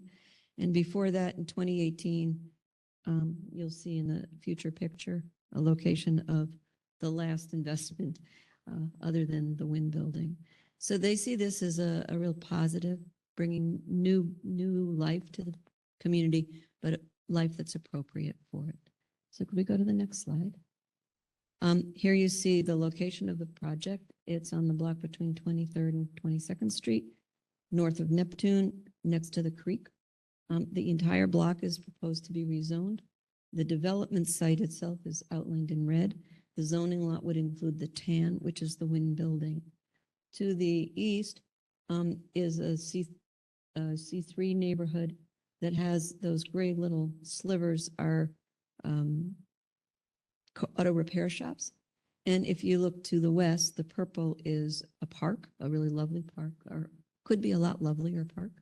The blue is the Mark Twain School, and the green is a public park. Across the street in yellow are 1- and 2-family homes. Diagonally across the street, there's manufacturing uses, and then another tall building and a NYCHA project. Give you a sense of the neighborhood. If you go to the next slide, you'll see the area of the rezoning pulled out as an inset in red. It says M12 right now. But in the top left, you'll see the area from the zoning map. I'm calling this to your attention because the site is identified in red. And to the right, there's a blue dot, which is Cropsey. That's important to the community, and I'll explain why later, but keep it in mind as we go forward, please. You mentioned the actions to facilitate the development. I'll move forward. The area, the block looks like this now. The location of the new development will be where the 1-story building is with the blue sign. To the right in blue and white is the WIN project that, as I said, was developed in 2019. WIN is Women in Need. It is a shelter for women and children who in the main have had to escape domestic violence and are residing here and getting their lives together again. It's been a tremendous asset to the community. And although there are occasionally some complaints, I'll explain this, that the community members have said where police are coming to the site. My understanding is that that's often because somebody's being pursued. There has been a drug problem in this area, and by bringing the WIN project in and having attention to this area, there's been a decrease in crime. And that's another important reason for this new development's benefit is that by redeveloping this block, this corner, we expect that it will contribute even more to a decrease in crime and make it actually a crime-free area. As you can see, this building's not particularly attractive. If you look on the bottom left, you'll see way off in the distance, there's one tall building. That's the building I was referring to that was built in 1974 on the same block, but you can't see the building. There's one building built in 2018. So again, very little investment in this whole corridor in the last 50 years, with the exception of 2 new buildings. This new project would be a welcome addition to the neighborhood. Next slide, please. What is proposed is a really lovely building. The architecture of the building is here. And if you have questions about it, John Wolfling from Datner would be able to answer specific questions. The community board was concerned about the windows from wind that would be facing the building. And John has very sensitively designed the new building to have a courtyard immediately adjacent to the wind property so that most of those windows would not be blocked and the corner apartments would be able to be reoriented to get light and air primarily from the street.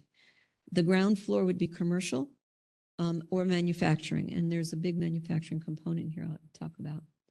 And then it's across the street from the park. The building's proposed as designed today to have a bakery, which is a beloved institution in the neighborhood, stay. And not only stay, but be able to be enlarged. The bakery also has adjacent to it a process, mostly prepared food store that people love shopping in. I have to tell you, going on a site visit here has been a fattening experience for me. And the developer has been in touch with all of the current tenants in the building who are manufacturing uses or high intensive commercial uses. And they're all welcomed back. Some of them have expressed desire to return, but in particular, the bakery has. The client has been working with the bakery on 2 important things. One is where will they relocate during the construction period of this project?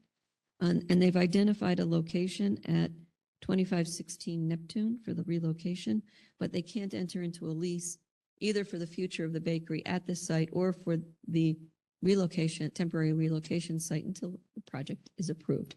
So let's hurry up and approve it so we can get on with those negotiations and wrap up those agreements. There are right now in the building 65 jobs. I'm sorry, approximately 45 jobs in the 5 businesses that are located there.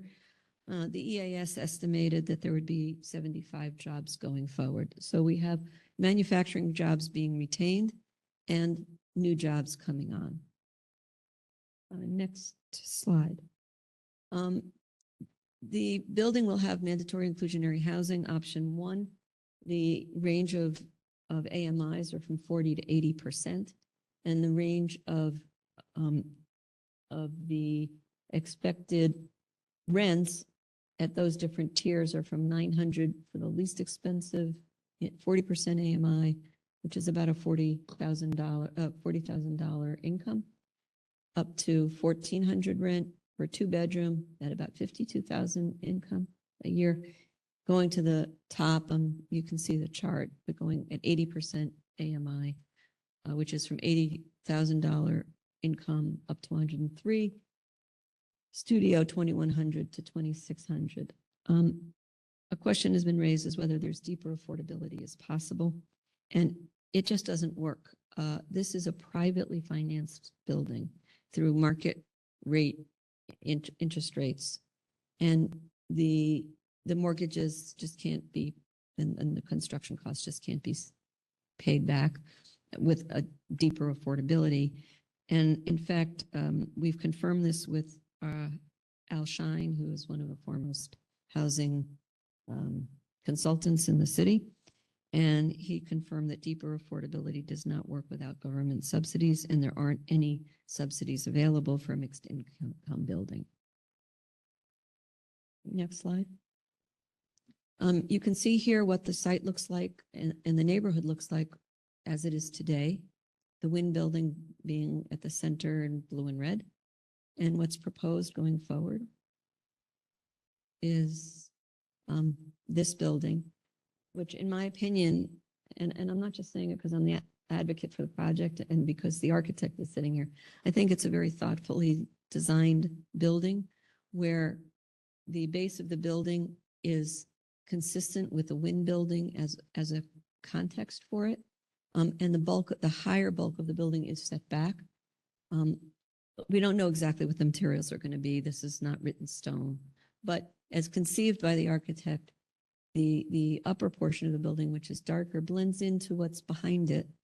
And the white steps forward to greet people in the neighborhood with something cheerful and not dark. The ground floor commercial will enliven the street, will continue to serve people with the bakery and the food store. And in the vision of the future is that this corner will be not only enlivened by the presence of a apartment building and businesses and the retail, but maybe with tables and chairs and outdoor cafe. And that will have a very positive impact on 23rd Street going towards the creek, which is a little grotty, if you don't mind my saying. And we would love the borough president to look at what kind of improvements the city might be able to do to not only the park, which I'll speak about more in a moment, but to the end of the street by the creek. It needs some attention and love from the city and from DOT. Next slide. There's a much closer view of the building, and you can see immediately how it will benefit the neighborhood. In terms of the amount of bulk on the corner, this is a very wide street. Neptune is a wide street. The corner is opposite a park, which is low.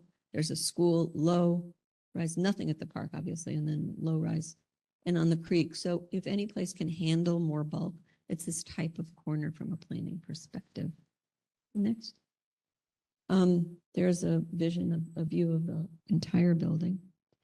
I know there were questions raised at the community board. I can answer some of those questions now or during your, I don't want to use up all my 10 minutes. Please go ahead. Okay, so some questions were raised at the community board, which I'm happy to answer. One has to do with traffic. Now, you may remember the slide of the map that I showed you where you could see where the building is on Neptune and 23rd and where Cropsey Avenue is. So very concerned. There's a terrible traffic problem here. I am not going to deny it.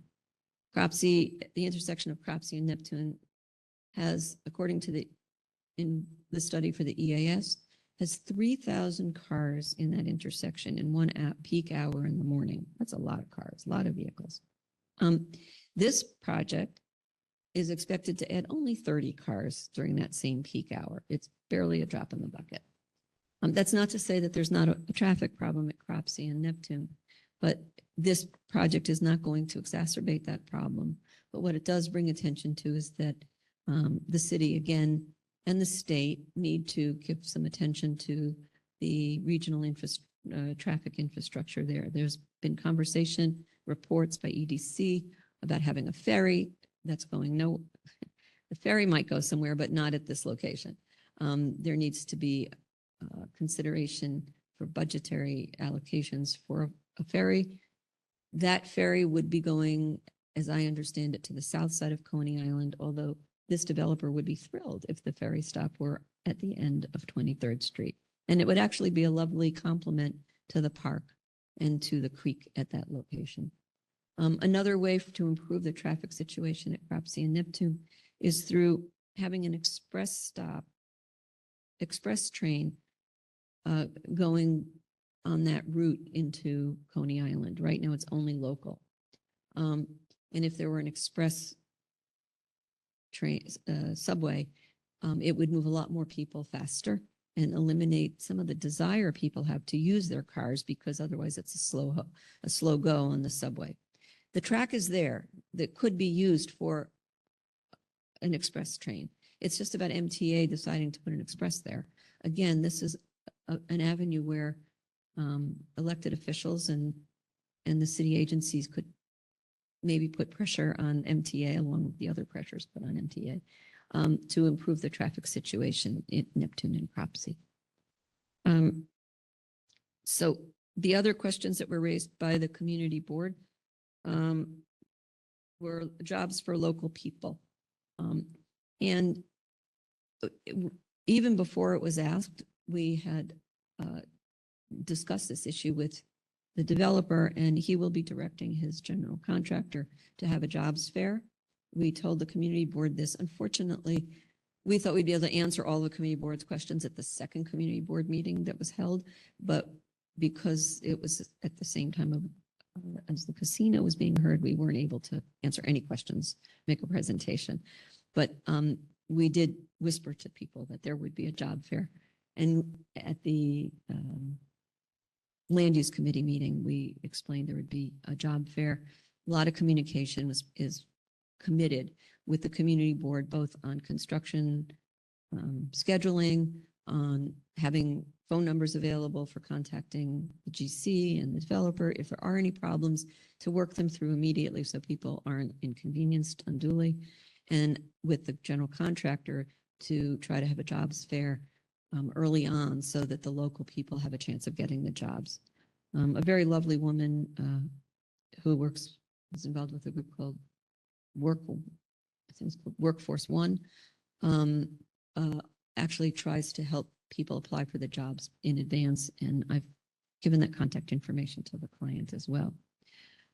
Finally, an important question, another important question asked by the community board is repeatedly, is there space in the project for community facility?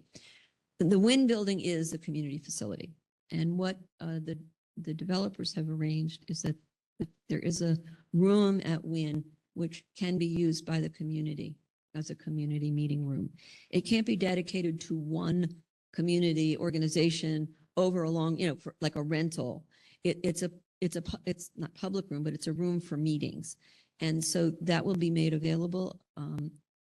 There'll be it has to be booked in advance and has to be available and not being used by the Wynn project. But yes, a room will be available for community organizations' use in the Wynn building itself.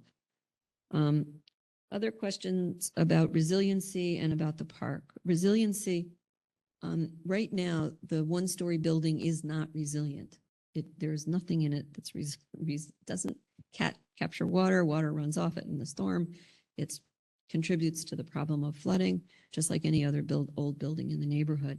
The way John has designed this building, which if you'd like to hear like very erudite and technical information, he's right here, but it's going to provide the neighborhood with more resiliency than it has now, because first of all, in the building, people will be able to shelter in place.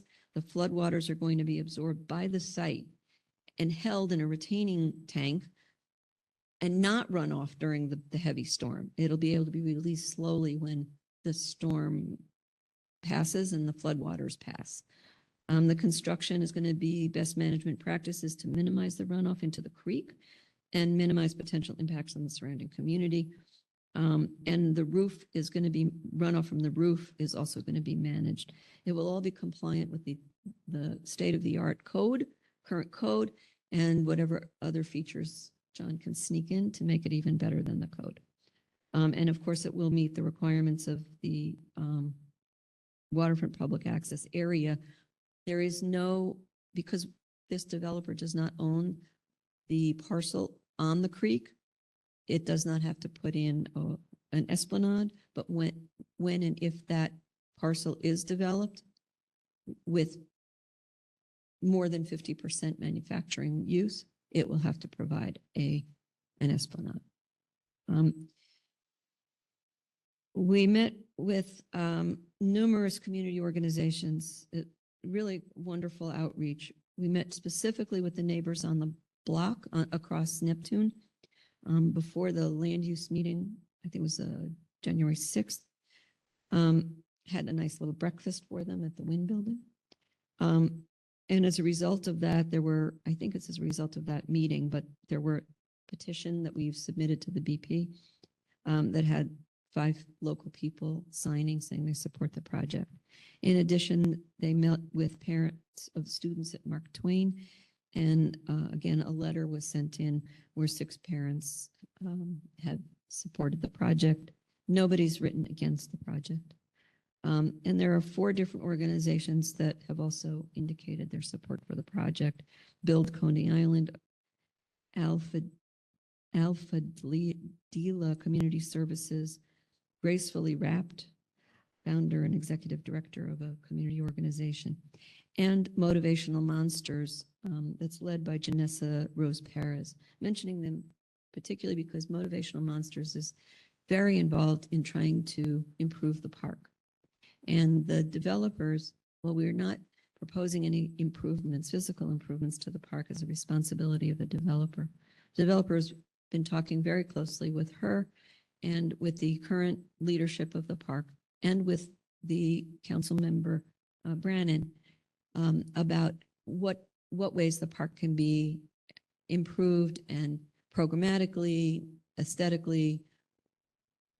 There's a relationship being developed. So while there are no specific improvements or commitments or community benefits agreement or dollars, it's only in the client's interest to have that park be beautiful because that will enhance the enjoyment that residents of this building have right across the street. So it's both in their interest to make it nicer, but they're also really good guys. As you can see, they put in wind building. They believe in building community with their projects, and the park is an example of how they will continue to be active members of the community. So I think that covers what I'd like to share with you, unless you have any questions. Wonderful. Thank you for your presentation. My pleasure. You've addressed them all. Address our questions. So the panel is now excused. We will now call for testimony on this application from members of the public in attendance. Please note that all comments are limited to 2 minutes. So we have no one who signed up to testify. Is there anyone else that would like to testify on this item? Written testimony can be submitted over email to testimony@brooklynbp.nyc.gov. Hearing no further comment, this item is now closed. Please call the 5th item.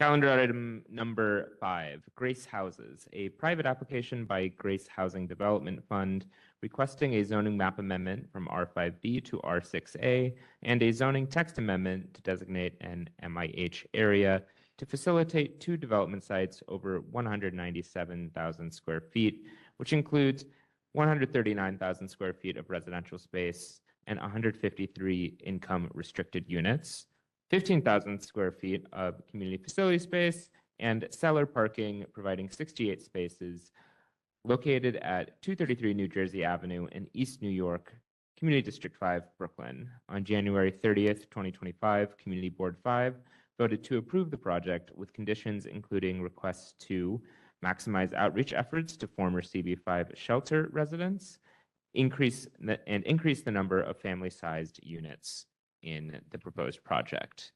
Please state your name and present this application. James Howard. I'm a real estate development consultant working for Grace Baptist Church and Grace Housing Development Fund Corporation. You get anywhere? Yes, sure. So we're here to present the rezoning request.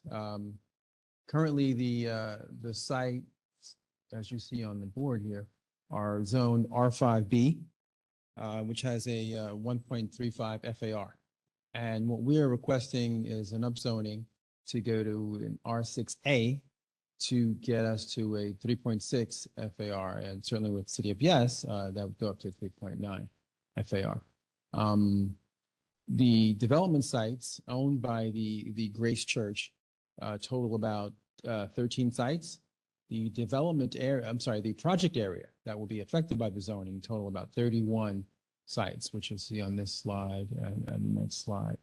The reason, again, for the proposed rezoning is because Grace Church is roughly, I'd say, a 200-year-old church. And over the last several decades, the church acquired a lot of the multifamily, 1 and 2 family houses along Vermont Street. and New Jersey Avenue for the purpose of providing affordable housing for some of the church constituents. These houses are in disrepair. They're very old. The church has been closed for several months, actually over a couple of years now, because of dangerous conditions, environmental conditions, structural safety issues. So the purpose of this is twofold. A, to demolish the church so that they can build a new church. The existing size of the church is roughly, I'd say about 12,000 square feet. And we're going to build a new 18,000 gross square feet church, including cellar. We want to replace the various two-family houses with two buildings. One building will be a 7-story, roughly 140,000 square foot building on Vermont Street. And just to clarify, along the street, it'll be between roughly 5 stories with a 7-story setback. There'll also be a cellar, and there'll be underground parking for 44 parking spaces on Vermont Street. On New Jersey Avenue, we'll have a 4-story church, brand new church, and there'll also be a setback of a 5-story apartment building with 39 apartment units and 23 underground parking spaces. There'll also be about a 3,000 square foot community facility space as part of that development. So we're trying to transform the area. We know that parking is desperately needed. The parking will be provided for the residents of the buildings free of charge. Next slide, please. Thank you. Those are the lots that I mentioned earlier. So the current square footage of the lots are about 42,000. And with a 1.35 FAR under the current zoning, we can only build 50,000 square feet. So we can change that and get an additional 95,000 square feet of FAR. Next slide, please. These are the lots. Next slide, please. Next slide, please. Next slide. Thank you. So I'll talk briefly about affordability now. That's one of the questions that a lot of the elected officials had and the community board had. So the proposed affordability is we're going to do 30 units at 20%. I'm sorry, at 30% of AMI. Back a second. 23 units at 30% of AMI, 23 units at 40%, 15 units at 50%, 62 units at 50%, 60%, and 30 units at 20% of AMI. So the original proposal has 153 units. So that slide shows you the various New York City AMI levels and corresponding rents for those across the board so that we can show the exact impact of our targeted AMI percentages. Since our 2 community board meetings, some of the feedback we have had is that there's been a request for more family size units. That consists of 2 things. One is larger size units, and secondly, adding some 3 bedrooms because the original proposal did not have 3 bedrooms. So the size units in the original proposal, size of the units reflected 350 square feet studios, 550 square feet 1 bedrooms, and an average of 740 square feet 2 bedrooms. So the feedback we received was that those units were too small. So if we were to redesign the project and add 3 bedrooms, what the project would look like would be roughly 450 square feet studios, 685 to 700 square feet 1 bedrooms, 800 square feet 2 bedrooms, and 900 square feet 3 bedrooms. The number of units would change, right? Because we only have a certain amount of size of square feet to do that. So we would go from, again, this is proposed. So the original proposal had 17 studios, 42 1 bedrooms, 55 2 bedrooms, and no 3s. So in doing this change that we just talked about, I'm sorry, and that's just that's in the Vermont Street building. In the New Jersey Avenue building, it was 12 studios, 11 ones, and 16 twos. So the total project was 29 studios, 53 one-bedrooms, 71 two-bedrooms, for a total of 153 units. It's probably on the other slide. The proposal would bring the unit count down by almost 12%. And that would go from 153 units down to as low as 135 units. And the reconfiguration would result in in each bill on a per building basis. So in the Vermont Street building, 26 studios, 22 one-bedrooms, 48 two-bedrooms, and 6 three-bedrooms, for a total of 102 units, down from 114. On the New Jersey Avenue building, there would be 11 studios, 10 ones, 9 twos, and 3 threes, for a total of 33 units, down from 39 units. The total project would then consist of 37 studios, 32 ones, 57 twos, and 9 three-bedrooms, for a total of 135 units. That's the current proposal, that we have there. You could go to the next slide, please. Keep going. The affordability, and I'll speak in terms of the existing proposal, and I talked about this earlier. We're looking at 23 dwelling units. Go back, please. Yeah, for 30% of AMI. So we would be looking at using HPD and HDC's ELA program, and there's a requirement that 15% of the units be set aside for formerly homeless. So that would be the 30% of AMI. 50% would be 23 units. We would also do 15% at 40% of AMI, and that's the 23 units. We do the other 15 units at 50%, 14 units at 60, 33 at 90. And this was under the mixed income, 45% between 90 and 120. So when we had the land use committee meeting and we received a list of comments, one of the comments, I guess we were a little unclear on, we thought that the committee wanted more mixed or moderate income. But subsequent to that, when we went to the full board, it was clarified for us that they were content and happy with the original ELA. So that's what our focus would be now, on to staying within the ELA program, which we got the land use certification with. Next slide, please. So the new unit distribution, and I don't think I have a slide for that, if we were to reduce the unit count to 135, would be 20 at the 30% of AMI, 20 units at the 40% of AMI, 14 units at 50% of AMI, 54 units at 60% of AMI, and 27 up to 90% of AMI. So we are responding to the community's request for steeper affordability. And the prior slide where we showed the actual income levels in New York City, what we're showing is that even at 90% of AMI, and if you can go backwards a couple, at 90% of AMI, the income level for a family of 4 is $139,000. So one of the questions that we had was, can government workers, can city workers still qualify? Would they be over income? Given HPD's program, the income level can go from 90 to 110% of AMI. So on this grid at 100, and I know people probably can't see that, for a family of 4 at 110% of AMI, that's an annual income of $170,000. So it's geared to also accommodate city workers, nurses, firefighters, police officers, as well as families who desperately need the lower income bands at 40, 50, and 60% of AMI.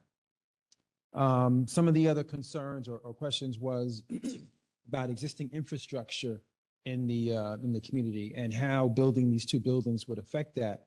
And we assured the community that the building would be completely green. We would have air source heat pumps for electricity. It'd be fully electric. We'd have solar panels on both roofs. And so we would minimize the impact as much as possible on the electric grid. There were other questions about the sewer system and drainage. We explained that there would be underground drainage system set up by the developer that would tie into what's required by DEP and DOB. Dry wells are what they're called, and catch basins, where oftentimes when there's multifamily or commercial buildings developed, a developer puts those on the ground and the runoff from the roof flows into that.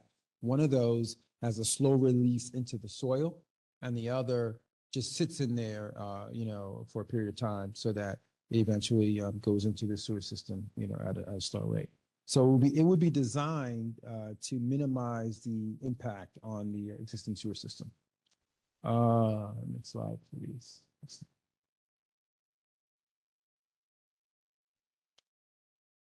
The other question that the committee board, two other questions that they had was, one was on the 30% homeless requirement. They wanted to know if we can help facilitate formerly homeless from the community to come back into the community. And we said as much as possible, we would do that. Absolutely. However, we can work with HPD's requirements as well as, local not-for-profits, one of whom will be an occupant of the community facility, that's Strong Power. They currently provide workforce development programs and things like that. So we would work with the community at large to bring back some formerly homeless families, as well as families who were not homeless, who want to come back into the community. We understand that there's a lot of resistance with HPD. We understand that the law has changed, that you can only do 20% community board preference, but we will work within whatever the guidelines are to make certain targeted recruitment into the two buildings. Another question was on the existing households that currently live in one of, or I think there are currently 3 households in the 13 buildings currently owned by the church. And we said that we would be committed to at least temporarily relocating them while we do the construction, but at a maximum, giving them an opportunity to reside, to apply back into either of the 2 new buildings. And that would be a commitment. I've seen that happen working with HPD in the past, so I don't foresee that being an issue. And I think that concludes my presentation. Wonderful. Thank you again for your presentation. You've answered many of the questions that we prepared. Curious, what would the cost of providing additional parking on site be? Are there sort of impacts on the level of affordability that you might be able to do if you were required to do another bay of parking? Sure. I'm glad you said the bay. So right now, we're limited in the amount of space that we can put parking. And the parking is currently proposed to be underground under each of the 2 buildings, right? 23 spaces on New Jersey and 44 on Vermont Street. The only location that we can realistically put additional parking would be another kind of a sub cellar. That would be an additional cost, and we can estimate that. How do you do that, but also provide affordable housing? Perhaps we can look at a scenario where we could have some paid parking. So maybe some, free parking for the residents, but paid parking for non-residents. If there is a desire for or need expressed for additional parking above and beyond the 67 that we're targeting, we can probably figure out a way. It's not going to be, free as I said, but we can figure out a way. Your question was, what effect on affordability would it have? 0 effect. It would not affect the affordability. No. Thank you very much. The panel is now excused. Oh, thank you. We will now call for testimony on this application for members of the public in attendance. Please note that all comments are limited to 2 minutes. There is no one signed up to testify on this item currently. Is there anyone else that would like to testify?